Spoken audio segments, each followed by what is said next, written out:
Hello, everybody. I think we are now live. Yes, we are. So, good evening, good morning, good afternoon, wherever you are watching this live today. Also, if you're watching this on replay, please leave me a quick comment, #replay, so I know you're watching me and thinking about me. That's always nice. So, today I would like to do a quick video about alcohol and anxiety, because it's something which comes up quite a lot among my clients. Now, we've all heard people saying, "Oh well, I need a drink to relax." It's something which is quite common. Sorry, I can't speak anymore. And many people say that a drink at the end of the day just help them relax and wine, just kind of ease them maybe in a kind of a restful weekend, maybe even. But the thing is, a problem appears when some people have anxiety disorder and they're feeling overly stressed or anxious or worried. And basically, they resort to using alcohol to manage their state of anxiety. Basically, they're medicating themselves with alcohol. And just as many people will feel bad the next day. And I'm not just talking about the usual hangover, the sickness, the headache you generally get, although that's also quite unpleasant already. But often people who have anxiety disorder and use booze and alcohol to kind of numb it down will feel anxious and more tired than before they started drinking. And it is as if it gives you a bit of a temporary break from your worries, but you basically pay it back with very big interest. And it's something, a common phenomenon, which is called hangxiety, basically hangover anxiety. So it's basically the state when you wake up in the morning and you think, "Oh, what have I done?" And you get that kind of feeling of dread of, you don't even quite know why sometimes. There's nothing wrong as such, but you still get that feeling of dread.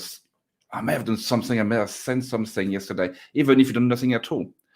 But when does that happen? Well, alcohol affects your mood. That's why we drink anyway. And to understand what's going on, we need to look at a couple of chemicals. Some of them can be quite of a mouthful.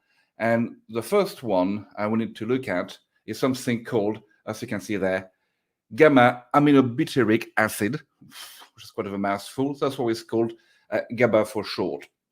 And in our brain, we've got those GABA receptors, which basically are there to calm the brain down. And it just reduces your overall energy level by causing fewer neurons to fire. And what's happening with alcohol is that it targets those areas of the brain with surgical precision. That's why after the first couple of drinks, you have that kind of calming effect. You feel calm, you feel less anxious, less stressed, you're quicker to laugh, you smile, you get along with everyone. Yeah, it sounds great, doesn't it?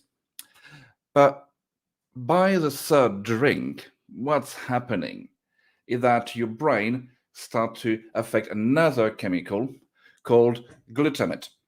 I hope I said it right. And glutamate level corresponds roughly to your anxiety level. It's part of the process there. And basically, the more glutamate you have, the more anxiety you have, and vice versa. So the reduced inhibition of drunk people are explained by the reduction in glutamate in your brain, in your blood. And in this blissed out state, you probably feel that, yeah, all is good. And if you think, "Oh, it's all fantastic, it's all great." But you'll be wrong, because the body doesn't like to be imbalanced. And when it notices that your various levels in your brain are starting to be affected more than normal, what it will do, it will start to work extra hard to bring back all those chemicals to the right level. So when you're drunk, your body goes on a mission to bring the GABA levels down to normal and turn back the glutamate. So when you stop drinking, basically you've got low GABA, high glutamate, and if you followed what I said, you will understand that you've got a big spike in anxiety because your stress hormones are up, the calming hormones are down. So you wake up basically with almost a panic attack as you open your eyes. Now, another cause of the anxiety as well could be simply that you're also unable to remember whatever you might have said the night before.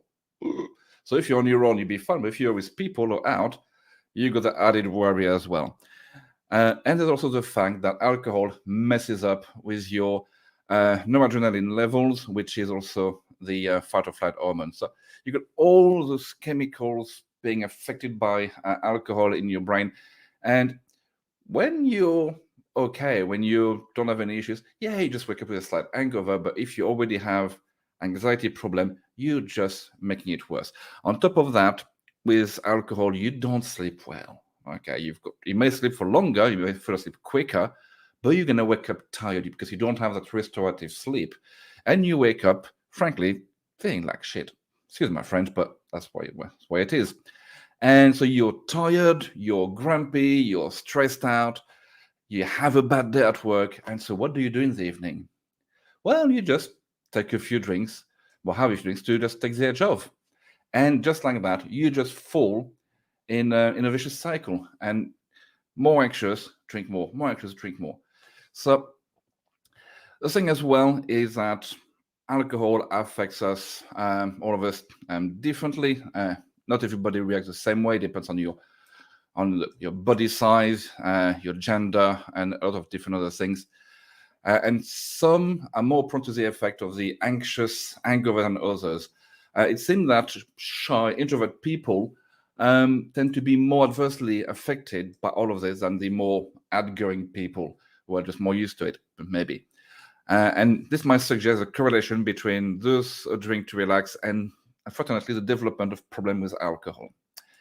And again, it's so common for people to say they just started drinking just to relax, calm down, to be more sociable. But as time went by, the alcohol consumption just get out of control very so slightly, progressively. And so does the problem with anxiety and shyness.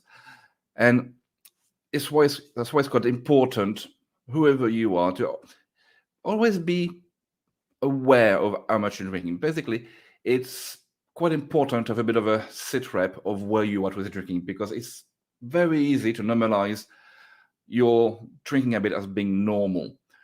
And you may start to say, oh yeah, I've just got a glass of wine or a beer with a meal, and then it just slides to being a couple of bottles of wine or 5 or 6 cans of beer.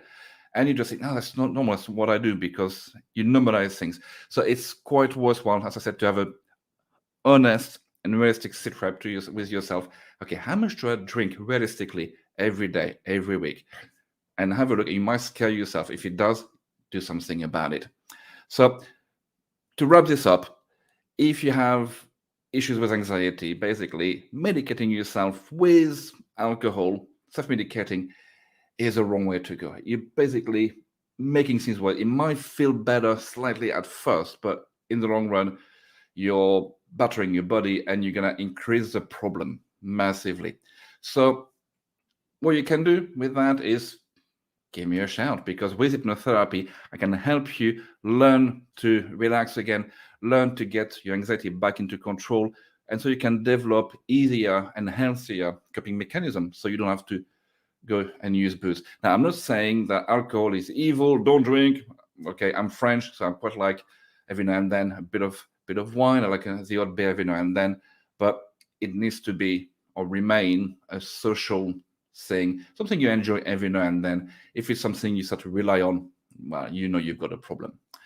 So in the meantime, so please share, like, and subscribe if you like this video, whether you're watching this on Facebook or on YouTube.